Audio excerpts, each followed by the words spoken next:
Cuba celebrates the Granma Rebelde International Festival on the occasion of the 60th anniversary of the Granma and Juventud Rebelde newspapers founded by Commander Fidel Castro Ruz. Our correspondent Belen De Los Santos has all the details. Pleasure to meet you here from Havana, Cuba, and we are at the opening day of a very special festival that is happening here in the Cuban capital. This is the Granma Rebelde Festival in honor of these two iconic newspapers of the Cuban Revolution, the Granma on the one hand and also the Juventud Rebelde newspaper, that's the youth newspaper. Two iconic outlets that Fidel Castro created 60 years ago in order to answer maybe one key question that had to do with how to continue doing journalism after the revolution, or what is a revolutionary journalism. And we are joined now by Dwayne Stillwell. He is living at the moment in the US. He has experience with journalism, experience with this question as well, and has been here for this opening day. I wanted to ask you first, thank you for joining us here in teleSUR English. Thank you for having me. And what do you think about this question? What does doing a revolutionary journalism mean today? Well, in my opinion, there's two kinds of journalism. There's the journalism to inform people about the truth, what is happening today, what they need to know to make sense of the world around them. There's a different kind of journalism as well, and that's the kind of journalism that gives you context, that gives you historical information, that gives you also factual information. It may be harder to read, but people also need to get that fuller kind of reporting that has a bigger view and has a more historical view and a sense of what's happening.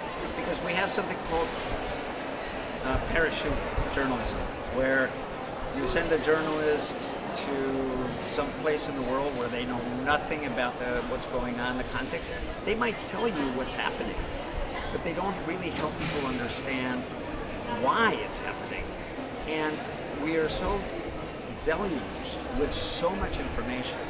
It's very hard, especially for young people, to make their way around and figure out what's important. Like, should somebody who's 15 read the Financial Times? My two sons did, because they would ask me, Dad, how is it that you always know what's going on? Well, rich people make a lot of they are in power, right? What's important to them is in the financial pages of the newspaper. Yes, you should read the front page. You should read what's going on in the world, but you should also read the financial part of the paper so that you understand what are the contradictions that, from the other side. And so they're able to see more than one side of a story. And they, I'm very proud of them because they read a lot now. They read very fast. And when they move to a new city, they read 3 or 4 books about the history of that city. And it gives them, when they live there, then they live a richer life because they know the history of the city. Not that many people do that, but that's, I would say to young people, if you move to a new city, read about the history of that city. You've never lived there before. Find out what's its history, and then you will live a fuller life there. But that's how we have to deal with life in general. Dwayne, you're living in the United States, and in a moment in time, well, maybe this could be said about any moment in time, but particularly now, we are hearing so many narratives, and specifically regarding Latin America, that are shaping the way that the United States is dealing and starting to take a more aggressive stance on the region. I wanted to ask you how to shape that counter perspective from inside the United States itself. How does journalism achieve that? Okay, the first thing I would say is you have to read Fidel Castro. You have to read you have to read his speeches at the United Nations, because then you'll understand that immigrants who come to the United States are following the wealth that the United States has stolen from their countries. You don't hear that very often. But they have a moral right to follow the wealth that the United States has forcibly extracted from their countries. Well, you know, we've had globalization for 70 years. That's because the United States deindustrialized, sent many communities in the United States were just devastated. The factories were moved to Mexico, to other countries, to take advantage of cheaper labor, cheaper labor. And so they extracted labor from our countries, not just raw materials. Mexico, for example, is a 6-day work week. That means that they get more surplus value from the work of, 1 week of work of a Mexican worker is more surplus value. And, the United States takes advantage of that, and it's powerful enough to do that. Well, if the immigrants who come have a moral right to follow the wealth that is being stolen. So that's first of all. But the other thing that's important to know is that there used to be a lawful, legal way to enter the United States. And over time, over the last several decades, they've chipped and blocked and changed it so that it's almost impossible to come legally. So now, people come illegally, right? So for many years they let that happen because those people are on the margins. They have no political voice. They can be super exploited, So you wanted to have them as second-class citizens and exploit them, and now you want to return them like they're garbage when they contributed so much to the United States. So you see what my perspective is. It's not that difficult, but in the media environment of today, where everything's concentrated in a few totally monopolized narratives, people don't get this perspective very much. But there are working people in the United States who are very willing to defend their brothers and sisters who are being brutalized by this administration.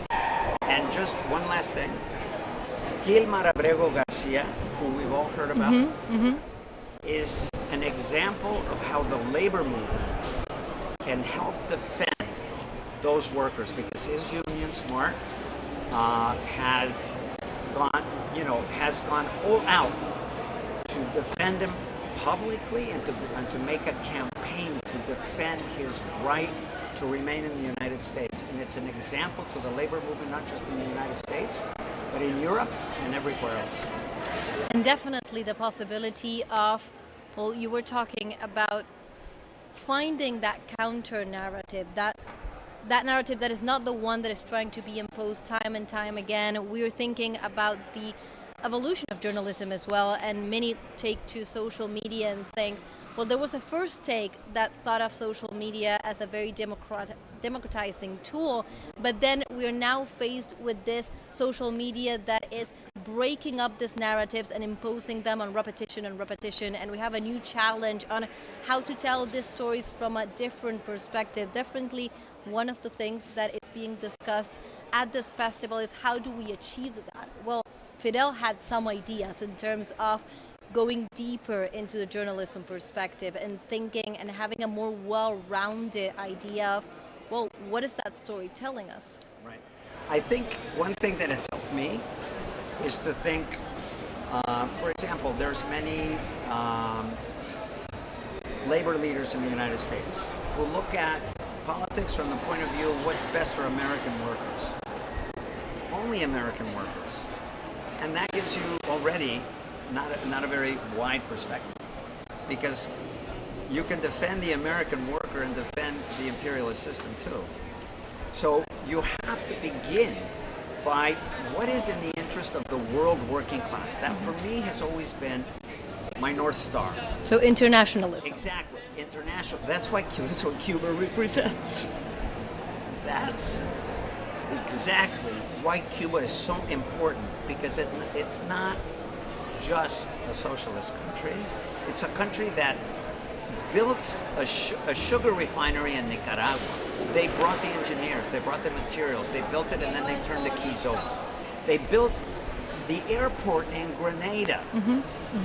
Both of those, revolutions did not become the Cuban Revolution. But Cuba's always extended a hand to others who are fighting to make this a better world. And you have to begin with that. What's in the interest of the poor, the working class of the world, wherever they may be? Sri Lanka, Japan, Congo, it doesn't matter. It's what's good for us as a class worldwide. And then you can begin to distill. You listen to a narrative and you look at what interests are they defending. So you put it against the world working class, and then you can decide, maybe not, That's been always my North Star. It's a great reading perspective as well. Thank you so much, Dwayne, for joining us for this conversation in this festival, the Granma Rebelde Festival, that is just seeking to answer some of these questions. Thank you so much. You're very welcome. So that was Dwayne Stillwell here in teleSUR English, going over this first day of this festival that looks into a revolutionary journalism for the decades that brought us here and also for the decades to come. We go back to studios.